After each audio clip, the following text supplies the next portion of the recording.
It's Caleb at homeschool-curriculum.org. Today we're going to talk about the number one reason people come to our site.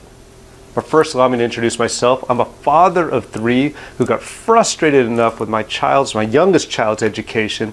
I decided to finally do something about it, and hence I got into homeschooling. Now, at homeschool-curriculum.org, our mission is to transform the way we educate our children by helping parents with the confidence they need to provide the highest quality, most individualized education for their children, helping to retain their originality, their creativity, and their independence. Now, what's the number one reason people come to our site? It's generally because they feel overwhelmed. Now, I don't know if that describes you or your situation, but you might be feeling just a little overwhelmed. I feel it at times. With so many things around our homeschooling, it's, do we do a unit study? Do we do, this curriculum? Do we add on these other activities? How do we fit that into our busy days? How do we balance it with the rest of our lives? Sometimes it feels like it's just way too much. I'll be honest, we struggle with that. When our schedules get a little bit upset or moved around a little, we have to say, okay, wait a second, it's just a little bit too much. I'm going to share 3 ways, though, to help you to reduce your overwhelm, and we'll go through them right now. The number one way, though, is about you, not about your child, not about your house, not about anything else. It's about taking care of yourself. Now, if you think about it, what's the one thing you could do that you'd like to do just for you? It might be going for a walk. It might be exercising at the level you'd like to exercise. It might be just sitting down and reading a book. It might mean that you want to take that bath, having adult conversation with somebody else. It could be any number of ways, anything that you may choose to take care of yourself. For me, what I like is in the morning, a combination of meditation and prayer to just really reflect on the things that are important to me. It's a quiet time, nobody else is up and around, and then I get into some creative writing.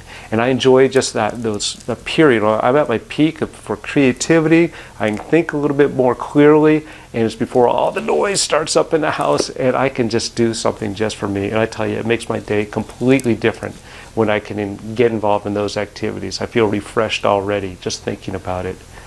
But for you, think about what that might look like and just start doing it. Because if you don't take care of yourself, you really can't take care of anyone else. We know that to be true. What's the number 2 thing that you can do to reduce your overwhelm? Well, I talked about it a little bit, or maybe made a clue to it when we started into the video. And that's just to reduce the number of things you're doing.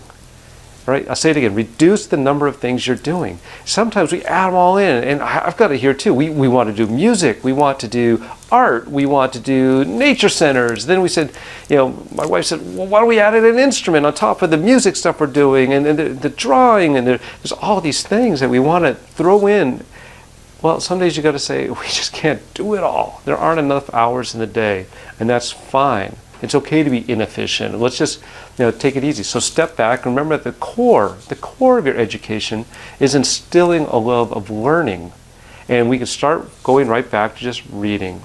And read, let your child read whatever they want for right now, especially if you're in a power struggle. Just say, let's just stop everything. Let's stop the craziness. Just read.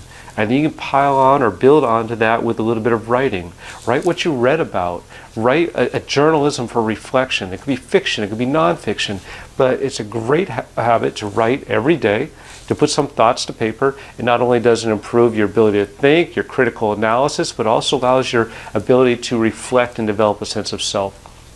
Now, if you say, well, that's not enough, reading and then some writing, well, then just throw in the arithmetic, right? Just do some math. But my suggestion is don't pull out a workbook. Don't pull out even Khan Academy, which is my favorite when we're moving along to our process. Just do life math. And there's a couple of examples you do with life math, but it's everywhere around you, from baking times to ingredient mixing for the younger children, to at the store talking about the unit pricing when you have to compare pounds and ounces of price per unit for groceries and explain to your child how you do that. Or it could be, this is the one that my wife doesn't like very much, it's the miles per gallon game. And I play it when the fuel light comes on, because that's when we say, hey, someone pull out the owner's manual, how many gallons do we have left in the tank? We get this many miles per gallon, how far can we go? And what exit do we got to take to get to the gas station? she gets a little anxious during that time. But it's great, though, for those drivers that are coming, or the future drivers, to start thinking about, well, geez, what does that mean? And then if you want to go further, you extend it per price per gallon and how much it costs, and what a year of gasoline would look like. And that then, for the advanced kids of life math, is what a budget in a household might look like. Years ago, my daughter, when she was, I think, of middle school age, let's say 13 or 14, had to do a project about how she wanted to live her life, and there was a Cadillac Escalade in her future. She could see it. But when she started doing the math to figure out what it would take to afford that, she started realizing that maybe that's not the car for her. I think she's since moved on from having a huge Cadillac Escalade, but you could do a real family budget, or kind of what a budget might look like for a child that's soon to leave the home or might want to strike out on their own. But it's great math problems. They're very real, as you and I know, and very instructive for any child to get involved with without even saying, let's sit down and do some math. Now, what's the third way, and I think the most important way you could reduce your sense of overwhelm? You've taken a great step by just getting online and saying, gosh, what can I find out for help with how I'm feeling about homeschooling right now? But I'm going to refer you somewhere else. Hate to do it, but we do have social media, and we have a great Facebook site. You can go search homeschool curriculum, and I'm sure you'll find us.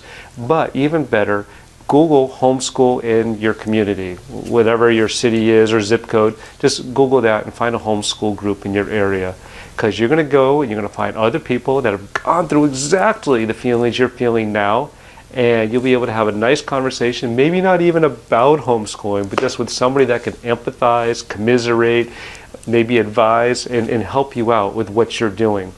And who knows, it's just they're paying it forward, because you're going to be in the exact same shoes in a few months or years when someone comes to the group and says, I need help, and you say, I know, I've been there before. Now, you could pay it forward too, just today, by putting comments right below this video about what your number one challenge is when it comes to overwhelm. Because my hope, I read the comments, I'll respond to them, but my hope is other people come to the site, they look at that and they say, you know what, I'm not alone. So please, just write down your comments right below the video and just share what your number one reason is when it comes to overwhelm.